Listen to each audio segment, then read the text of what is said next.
പ്രിയപ്പെട്ടവരെ, മാർച്ച് 3 വിഭൂതി തിങ്കൾ മുതൽ വലിയ നോയമ്പിലേക്ക് നമ്മൾ പ്രവേശിക്കുന്നു. നമുക്കറിയാവുന്നതുപോലെ ഇത് ജൂബിലി വർഷമാണ്.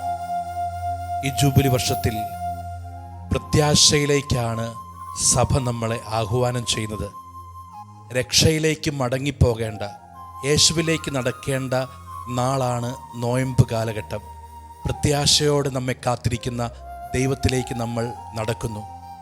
ഉദ്ധിതൻ്റെ പാതയിൽ എന്ന ഈ നോയമ്പുകാല ധ്യാനത്തിലൂടെ ശാലോം ടെലിവിഷൻ നമുക്ക് വിശുദ്ധീകരണത്തിൻ്റെ ഒരു ധ്യാനം ഒരുക്കുന്നു. സേറാഫുകൾ ആരാധിക്കും പരിശുദ്ധനായവനെ, ദൂതന്മാർ വാഴ്ത്തിപ്പാടും തേജസ്സായുള്ളവനെ. ഉദ്ധിതന്റെ പാതയിൽ ഇതൊരു ടെലിവിഷൻ പ്രോഗ്രാം എന്നതിനേക്കാൾ നമ്മുടെ കുടുംബത്തിൻ്റെ അകത്തളങ്ങളിൽ വിശുദ്ധീകരണത്തിൻ്റെ ധ്യാനകൂടാരം തീർത്ത് ദൈവം നമുക്കായി കാത്തിരിക്കുന്നു.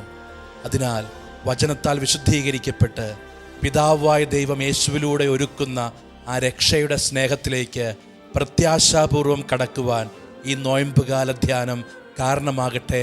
നമുക്ക് പ്രാർത്ഥിക്കാം.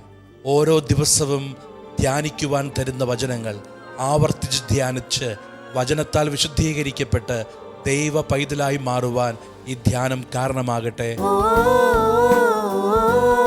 പ്രശസ്ത വചനപ്രഘോഷകനും ധ്യാനഗുരുവുമായ ഫാദർ വർഗീസ് കൊറ്റാപ്പറമ്പിൽ VC നയിക്കുന്നു ഉദ്ധിതന്റെ പാതയിൽ.